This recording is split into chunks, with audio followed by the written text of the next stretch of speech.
Welcome to Breaking the Cycle, where we get deep into the patterns that keep us stuck and discover the tools to break free. Whether it's binge eating, emotional eating, struggles, self-doubt, we're here to explore the root causes, challenge the status quo, and pave the way for lasting transformation. I'm Natasha D'Souza, your host, coach, and guide, and I'm here to help you take back control and create a life that truly reflects your worth.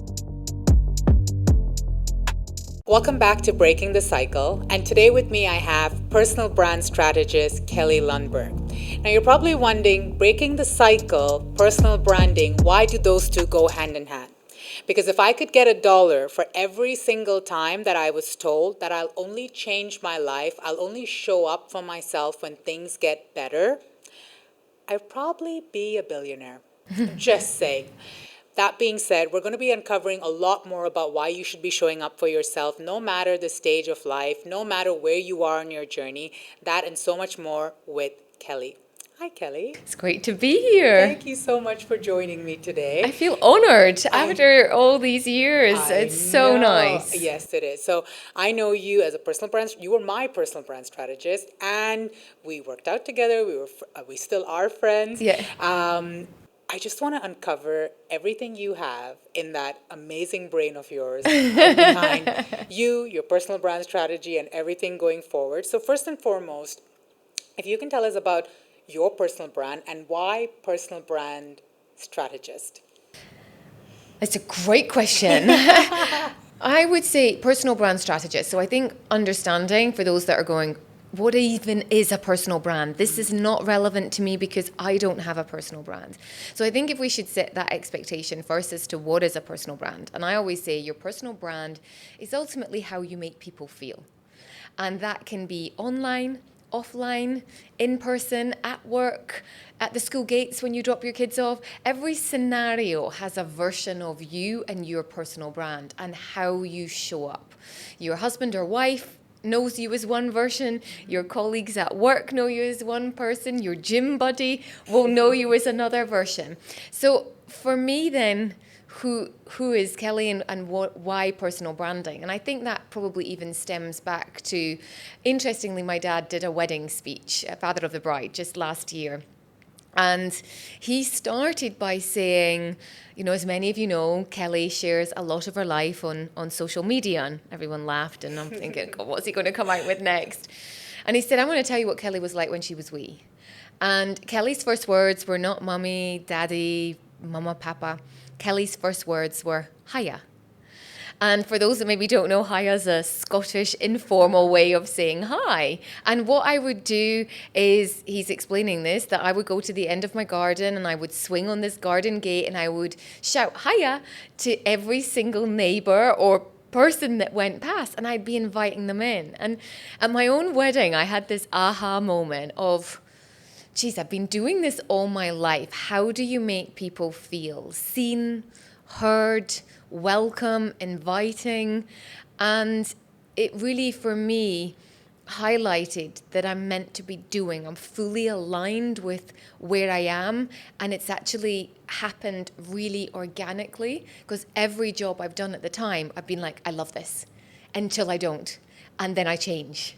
And it's just happened over the last 25 years. Yeah, that's amazing. And how has building your personal brand helped with self-image and confidence? Wow, huge. And I think I should probably take a step back. So I originally moved to the Middle East as an opportunity to escape Scotland. And I would say it's escape Scotland, but the weather. And it's not renowned for its 40 degrees. It's people in terms of friendliness, absolutely. But the weather is quite hostile. Yeah. And an opportunity to live elsewhere. And for me, arriving in the Middle East, I was cabin crew. And it was... Wow, I've come a long way from cabin crew. Haven't I? Yeah. But I think that's where my journey on sort of image, how you present yourself, how people perceive you.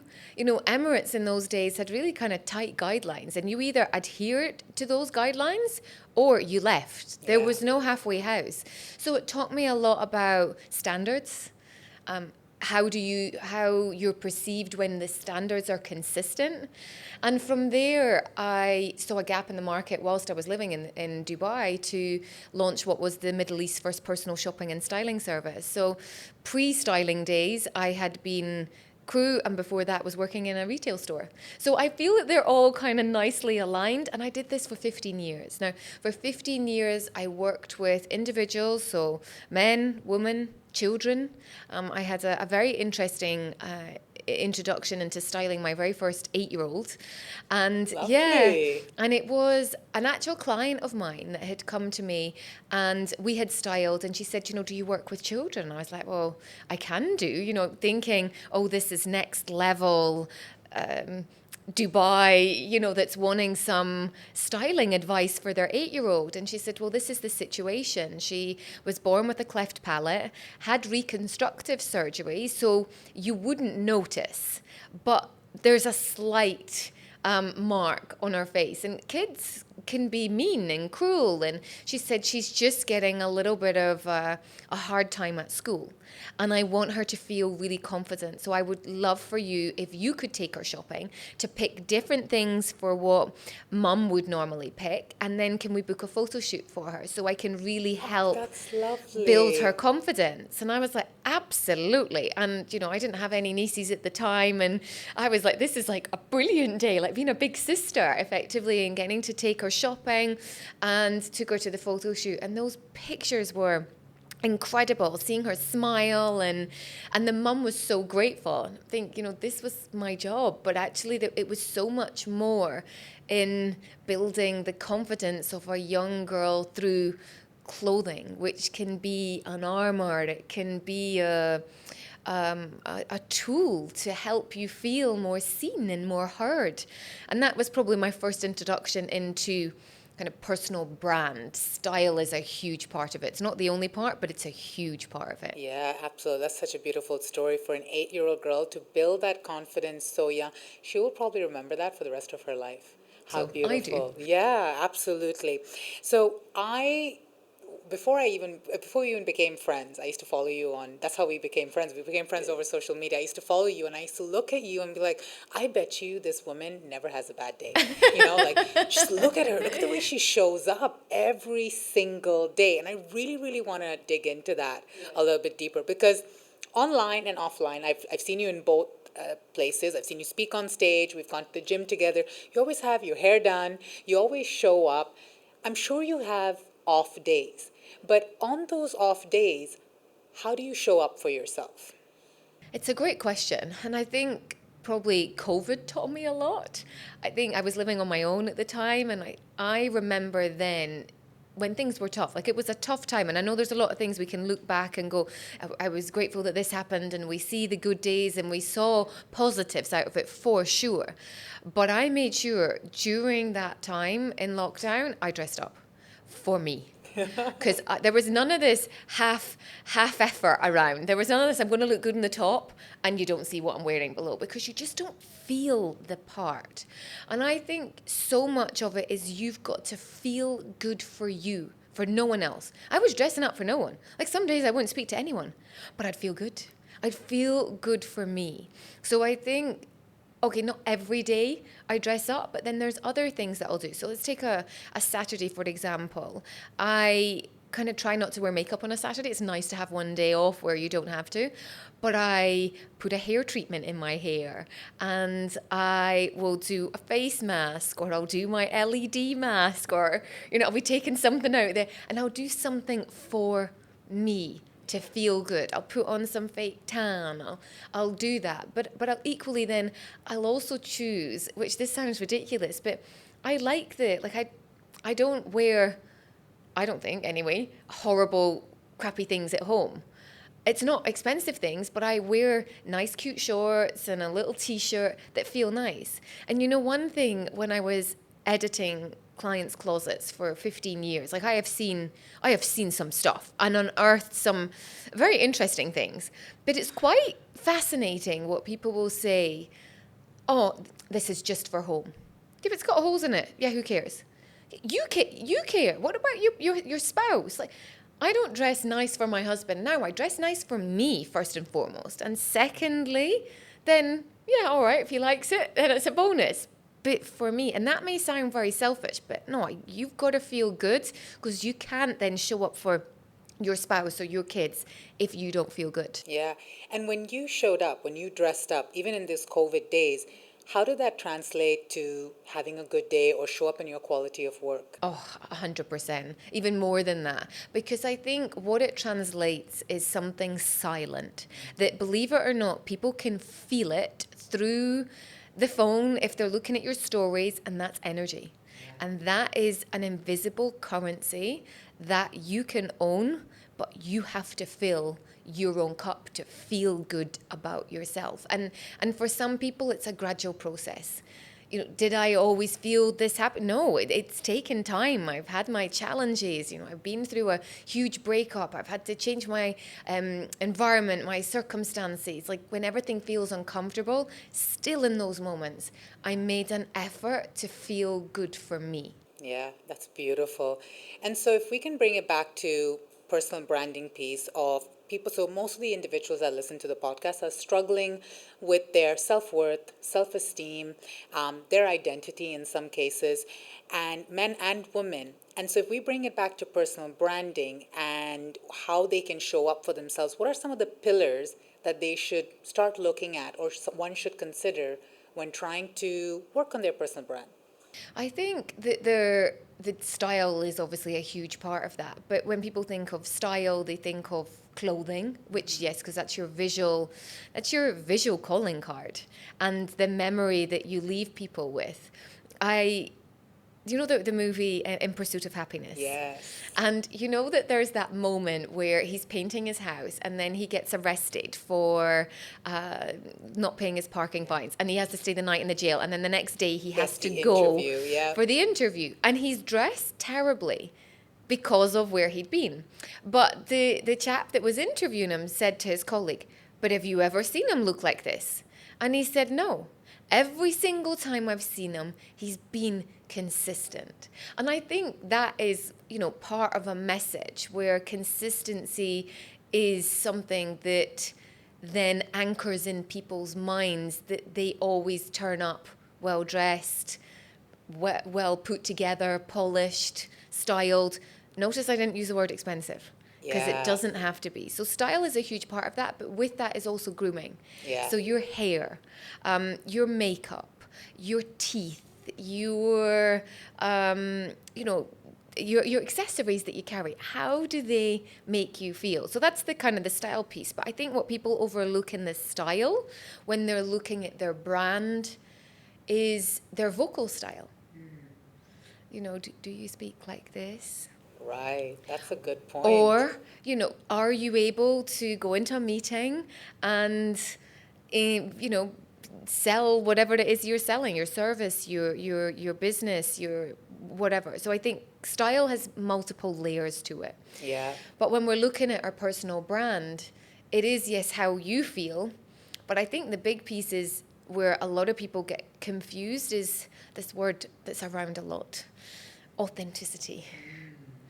And I actually asked ChatGPT last year, what is the one thing how I worded it, what is the one thing that most people are struggling with their personal brand? Or what's the most asked question that people ask you about personal branding? That was it. And the answer was how to be authentic with their personal brand.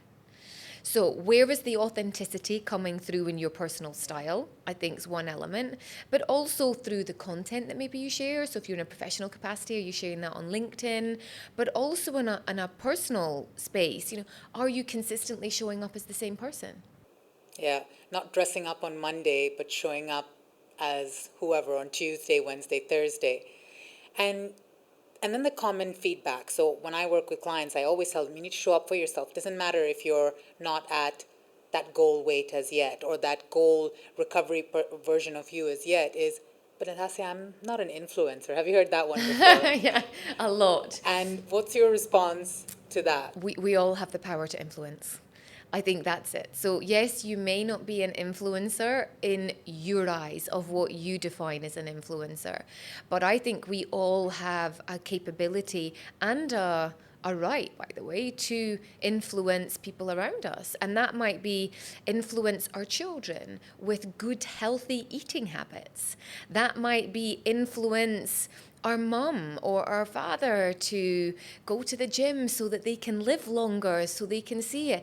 That is a form of influence. So it's not just on social media. Your personal brand is how you're showing up in your home life. And I had this wonderful feedback from a workshop I was doing in a corporate setting. And at the end, I always ask people, what's your one takeaway? What did you learn? And because one of my values is inspire to action, I always want to know what are they going to action, that they haven't just sat in a workshop and gone, oh, that was motivating or that was good, and they don't do anything with it. So I went round the room and this gentleman gave me his professional action that he was going to do. And then he said, on my way home, I'm going to go and buy my wife some flowers because I realized that my personal brand is not just who I am at work, it's who I am at home. And that starts with me.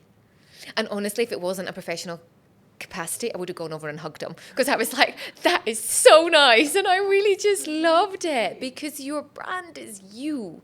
It's you. And it evolves and it changes. And that is part of the process. And that's the beauty of it. Absolutely. And there's so much power in that, even as you're speaking it. I got chills down my spine. Good for him. Yeah, for actually coming to totally. that.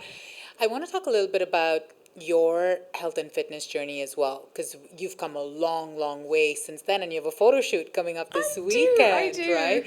But I'm sure people must be watching this and thinking to themselves, yeah, but look at her, she's never struggled with weight, and she probably doesn't even know what it feels like to be on my end of things. But if you scroll through Kelly's social media, there are some pictures of you back in the day with, I think, what may have been a Lorna Jane set, yes, right? Yeah. And you're like, remembered. Yeah, and you're like, Natasha, I don't even think I'm standing straight here. Like, what's happening? So if you want to just take us through that, because I don't believe that struggling with weight, struggling with your body, struggling with an eating disorder has a shape or size. It can affect anyone and everyone. So if you want to take us through that as well, and how your personal brand evolved from Kelly then to Kelly now.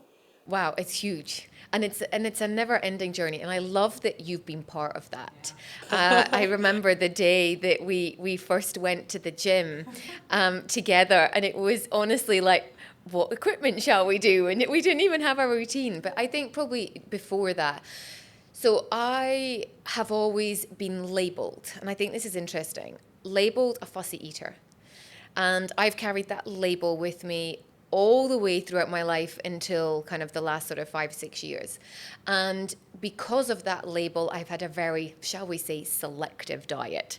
It's been very minimal. It's consisted of a lot of, shall we say, bread and cheese, and a lack of knowledge. I thought, cheese had a bit of protein in it. I didn't realize things like it had the amounts of fats and everything, So I lacked a huge amount of education. I lacked a huge amount of confidence. And when I went through a pivotal moment in my life at 36, where I separated from my husband at the time, and I basically went and lived in a hotel for 12 months, and I had lived off pizzas, and I think I was probably one of the few that go through a major breakup and gain weight in that space where, I know traditionally a lot of people kind of go the other way. And I got to a point where in my head I was, a size or two bigger, but I didn't understand, this is interesting, this on the scales, whatever, kilos heavier, but it was this fat, like when we talk about fat loss, Yeah. I didn't understand this whole piece in this strength in building muscle. And when you build muscle and eat protein, and then the journey. So there's been a huge education piece for me, and you've been part of that piece. I remember actually messaging you one day, going, I have hit over 100 grams of protein. I was so delighted with myself that I'd hit 100 grams of protein. I remember that. And it was like, wow. For me, that's been that's been the biggest kind of education piece, and losing this label, where in actual fact, I'm not a fussy eater. Yeah. I am actually, I have a texture issue. And that is very different. Absolutely. And, I think the whole label thing of, being labeled something, you carry this with you for a long time. And that was part of my identity, Kelly the fussy eater. And even now my mum will go, "Oh, you're so fussy." And I'm like, "No, Mum, I'm not." Because she knows this version of Kelly from a long time. Obviously, she knows me now, but not this person where I've been through this massive transformation in my eyes. And this is, what I eat now, Mum. And this is what or my dad, or whoever it is, It's all of that journey of education. I wish they taught it at school. Yeah, absolutely. It's I something they definitely miss out on. It's they teach you okay, you've got to study this, you've got to study that, but we would have saved so much time and started so much sooner if we would have known. Right? I still remember me and Kelly, on a side note, we used to go grocery shopping together.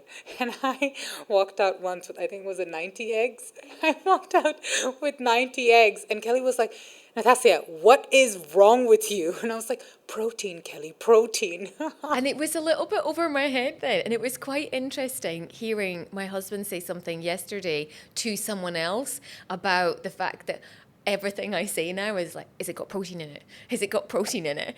And it's just this huge education piece. So I think of that version of who Kelly was then.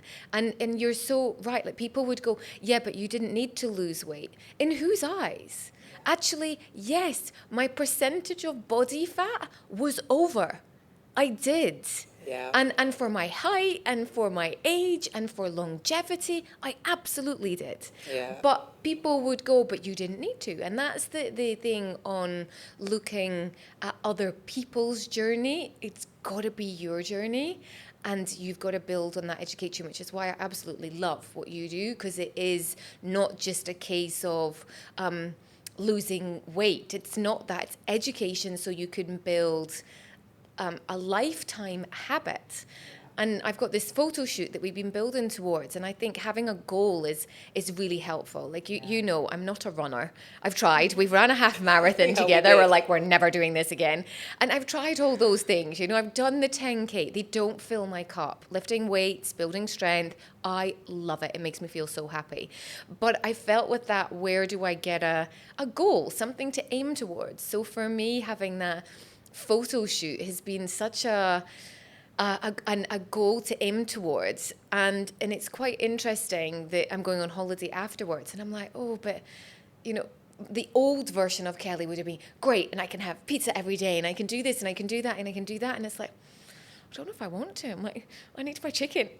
Where's my protein? I'm like, shall I take some eggs with me? It's ridiculous. But there is that mindset of, it has become such a habit now for what I'm doing, and I love it. Like, there's no part of me going, okay, don't get me wrong, I love a cheat. I love my pizzas and stuff, which I haven't had for the past month, and I can't wait to go and have one. But I feel so, so good and so happy. That's amazing. I can see it. You're absolutely glowing. And the reason you've not had the pizza, just for everyone that's listening, is because Kelly has a photo shoot on Saturday. So we're being extra good so that the abs look nice and popped in all the pictures. And that's for a one time. Yeah. Because it's very much part of the balance. Like, my husband and I love doing this together. So it's very much our thing of, we'll do it. And I think that's something that you're also about educating, that it's not necessarily you have to give up everything that you love forever. Sure, if you're doing something, but you're getting married, you've got a goal that you want to do something, okay. So you tighten up the strings just a little bit, right? Absolutely. But he's very excited. That's straight after the shoot. You will see the picture on social. I will be there with my margarita, and I'll be like, I can't wait to eat it. Oh, so I can't wait. I'm so glad we're talking about photo shoots, because this is something. I did a photo shoot. You encouraged me to do a photo shoot, and I was like, no, but even I was kind of uncomfortable with my body at that time, because I was just starting the business. I was struggling with binge eating a little bit, because I was navigating how to build this business, and you're like, Natasha, just go and do it. And the amount of confidence it brought me, it brought my business, it was mind blowing. And so I'm very, very, very grateful for that. However, when I pass that knowledge on and tell people, go and get the photo shoot done or dress the part, and the common response I get is, "But Natasha, I haven't lost the weight yet. I'm still binge eating. My body is so inflamed. I'm okay in these 3 sizes shirt that's up, or I'm okay, just showing up shabby." What does that do for the person, and why should they change that mentality? Yeah, it's a great question. And it was something that happened a lot in the styling world when I was working with clients, and they would inquire and they'd be like, interestingly, the most calls that I would get or inquiries online would be a Saturday night.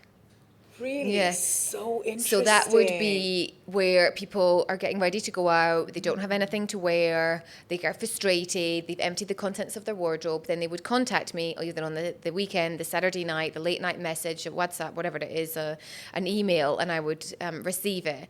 And then they would say, "Yeah, but I'm losing weight, or I want to lose more weight before I go and invest." And it would depend, obviously, on everyone's journey on where they are. But I would always assess on, what does that journey look like? Because as you know, and those that are probably listening, a journey either way is it could be 6 months, it could be 12 months, or it's just ongoing. And it's back to those lifestyle habits that you do. So I would say, as I did, there's 2 parts. We don't have to go and do the whole day. Let's go and do a few hours. Let's go and get you a few things that you feel really good in, and then you can then get some more. It doesn't have to be you spend your whole budget on that. And then you reward yourself again rather than not feeling great, because that spurs you on even more. And in 15 years, people would always come back and say to me, "I'm so glad we did that shopping session then, because those clothes, would you believe now, don't fit me." And then I even had another client recently. So styling's a very small part of what I do now, but it is still a part of their brand photo shoot when we want to get Absolutely. photography for their websites, and they'll go and see a photographer. And I had a client recently who I helped pick her, I think, 4 outfits for her shoot, and we actually did a bit more because I went to her house and we did a kind of one-to-one session in that space. And she said she felt so good from having the styled outfits coupled with the photo shoot. And then she went on, and in the last 6 months she's dropped X amount of kilos and feels even better. But she said, from that moment I was so inspired and I felt so good. And she says, and people have noticed in the office. It's And she said it's amazing. like this invisible power of confidence. Yeah. Do you find that they get the confidence? Does it help build to get them to that level of, because you spoke about voice, you spoke about how they show up. Maybe they want to speak on stage, maybe they want to show up more on social media. Do you find that those outfits or showing up, even though they're not where they need to be, makes a difference on their personal brand and how they show up? Absolutely. I think confidence comes when we start to see evidence. So I think on clients' journeys that are maybe on a weight loss journey, then when they see that first 100 grams, it's like, yeah, he's going in the right direction. And it's the same when you start to see a little bit evidence when you wear something and someone goes, "Oh, I really like your dress." Then there's a bit of evidence there and the confidence come from it. And, oh, wow, okay. And from that, but we've got to start doing something. You keep doing the same thing, you're going to get the same results. So Absolutely. we've got to do something that's different to make us feel different. Then we start to see the results, brings more confidence, and the world's your oyster. Yeah. I'm going to pick your brain a little bit right now as far as my world and where we can start at a really ground and base level.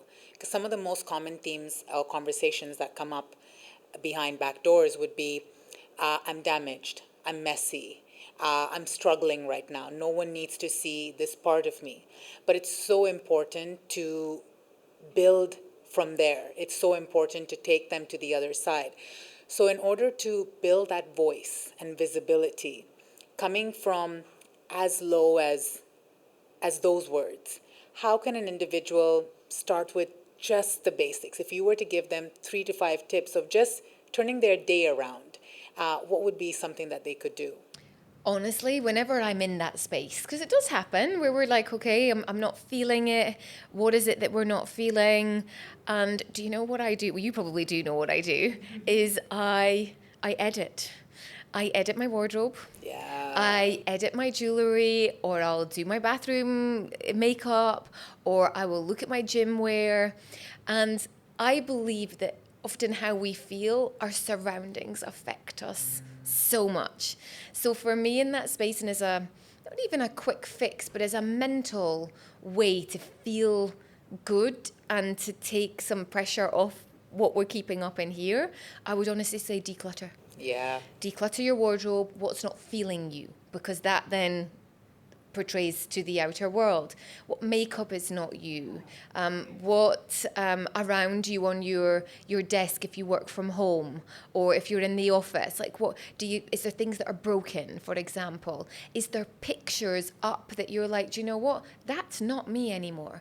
Change and refresh your pictures around you so there is that version of you or a time when you were really happy, to just shift the energy. And I think that's a really good space to start. And I did it just recently and I just felt so good. Treated myself to, sounds crazy, but a really nice new hairbrush that was really good for my hair, like a little bit of self-care in that.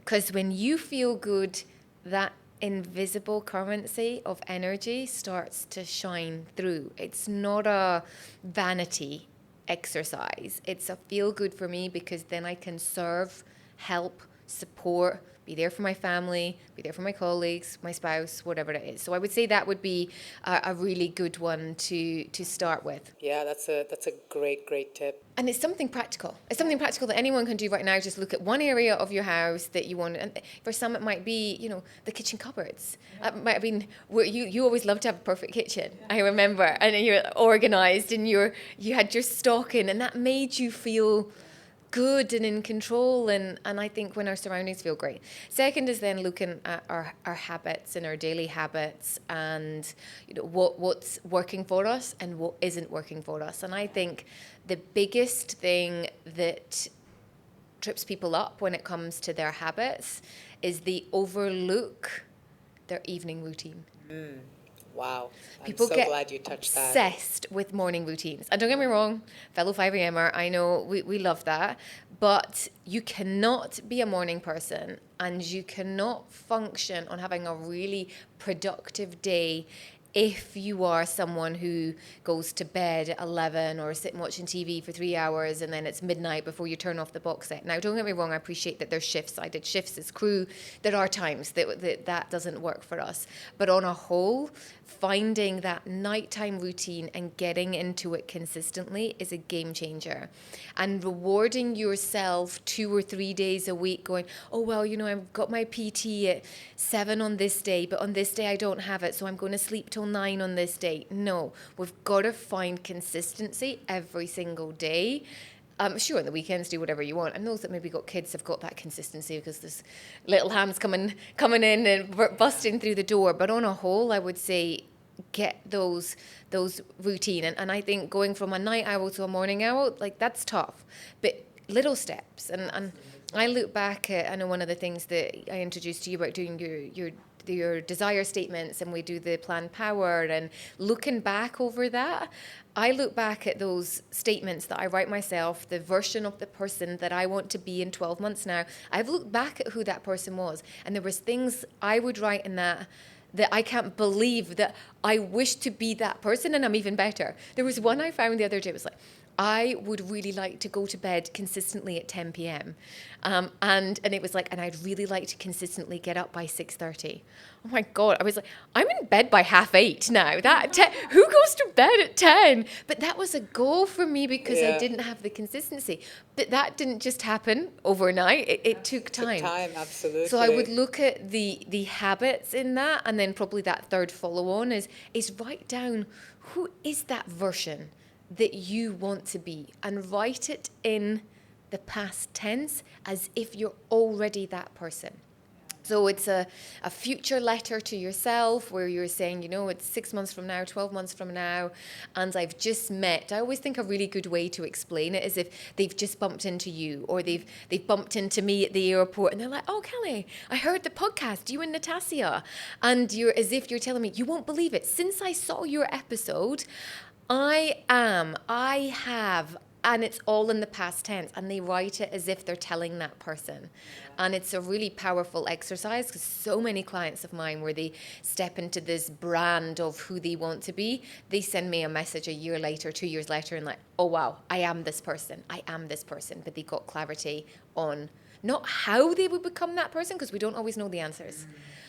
But if we can have some clarity as to who that person is, the steps will then start to fall into place. Absolutely. I love that, because I do a similar assignment, let's say, with my clients, where I tell them, build your future you. Because people get so caught up in weight loss, weight loss, weight loss, weight loss. But who are you after the weight loss? Because if you don't know who you are, you're not going to be able to maintain it, right? You can go on this 6-month quick fix, but is it sustainable? Do you even like that lifestyle? So I love that. Something that I took away, me and Kelly used to live beside each other, and something that I really took away that I keep with me to this very day is social jet lag, because that played a huge role, right? Doing 5 a.m. to 9:30 p.m. or 10 p.m. on the weekdays, and come weekends, I'm like, but it's the weekend. I can't sleep at 2 a.m. and I can't sleep at 3.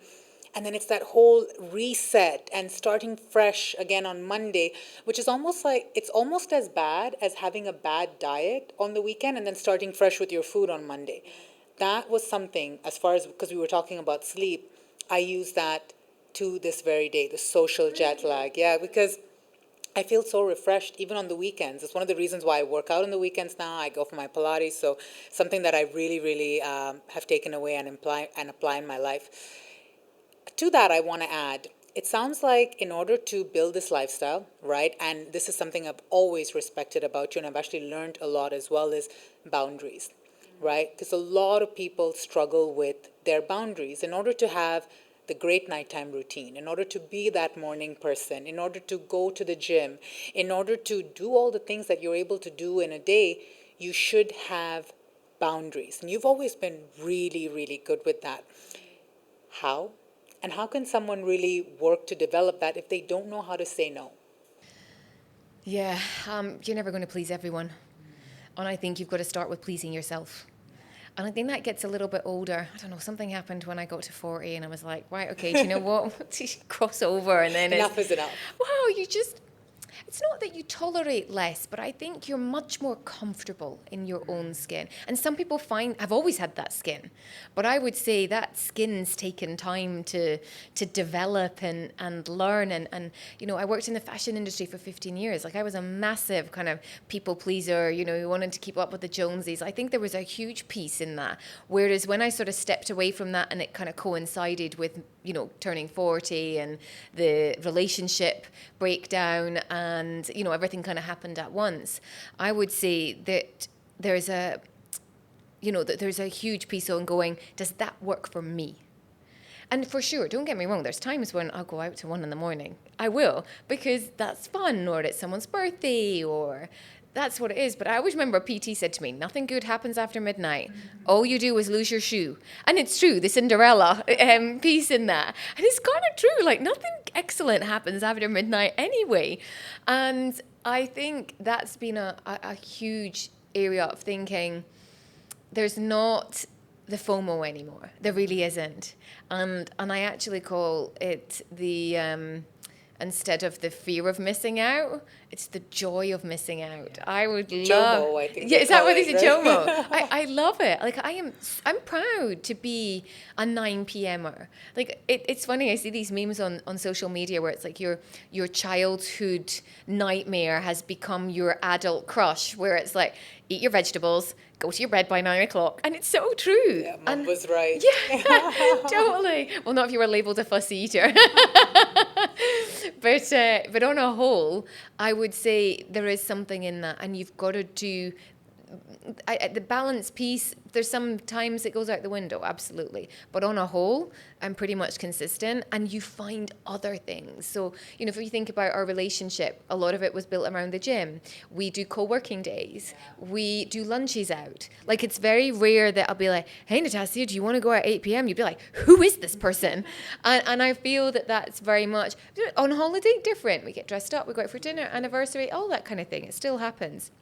But I think back to the boundaries of, does this work for me? Because if you're saying yes, then aren't you going to show up as that person that you want to be? Yeah.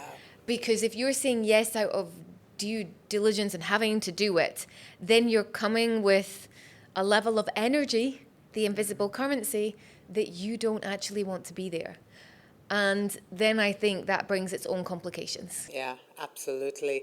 It's funny because me and Kelly are in a group chat, and someone sent a message at 9:30, and I looked at the phone. I was like, Kelly's not going to respond to this. I And didn't. you didn't. I didn't. And You I didn't. You replied the responded, next morning. The next morning, because I was like, she's probably asleep. There's no way. That's how. Because that's how I know you, and like I said, it's something I struggled with when we first met, and I struggled with communication. It's like, oh, but how? And I can't. You're like, Natasha, just speak up. Just talk, just say it.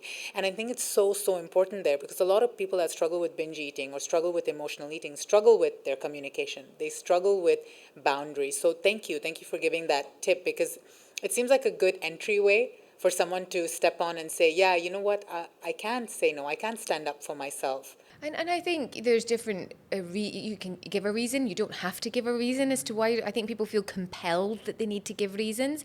But also if it's something that, for example, can you come out tonight? I really want you to come, can we go out for dinner? Actually, that doesn't work for me because I'm on this. And I've been saying this, over the past few months, evenings don't tend to work for me. But if I needed to, I would. But at the moment, I'm not doing evenings also because I don't want to go out and have a dinner. I don't want to spend my calories because I'm really focused on my goal. It's short term. That's it. Yeah. But when you've got a purpose, then people are like, oh, it's nothing personal. It's okay. And that communication piece comes back down to your personal brand. Is if you communicate to people, then you control the narrative, not them. Because otherwise, then they'll be like, oh, well, they don't like me very much, or, have I said something? Or then people start to make up stuff. No, do you know what? No, I'm working on this, and I don't need any distractions, and I've got to get up early tomorrow, and it's my goal. And then usually people are like, great, I'm so pleased for you. You're looking really well. The journey's working, whatever it is. And I think that comes down to communication. Yeah. No one can give you a hard time for you wanting to show up as a better version of yourself.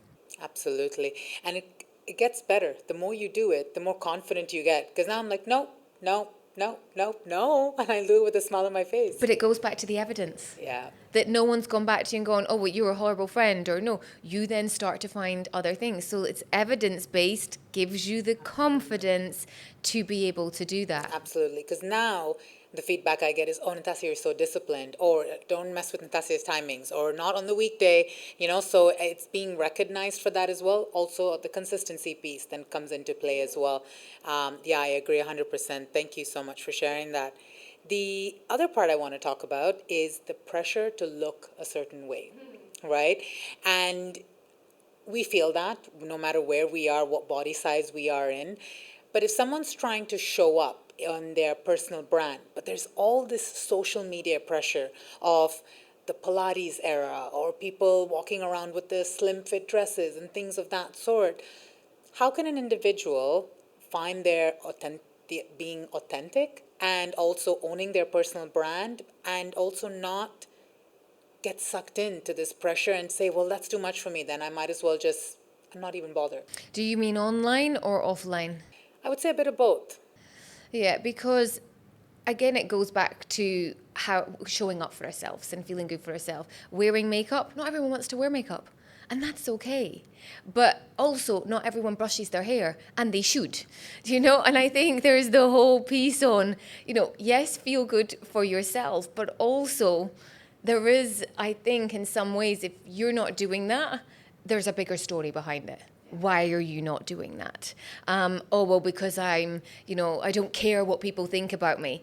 Then there's a deeper story behind there, and that's when you need to look at that, and just that's their way of expressing it. But back to the piece of whether you're doing it online or offline. With your personal brand, you control the narrative. And I think there is this space of you say nothing on social media, then there is the side of people will make up.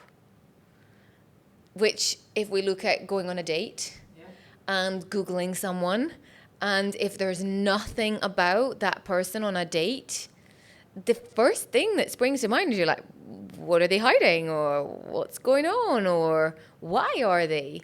And I think finding a space that you're comfortable in. Everyone's got a hobby or something that they're interested in. And that could be documenting the journey of this. There's a little bit of responsibility. That's not for everyone, but that could be something. It could be, do you know what, I'm into sunsets. And, you don't have to share that I'm doing this Pilates and I'm having this matcha and I'm being seen and I'm being here.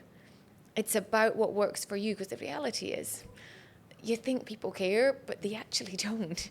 And you get so much in your own head. Yep. And in actual fact, people have thought about you for half a second and then have On moved to the next on. profile. Exactly. So I think a huge piece is get out of your own head.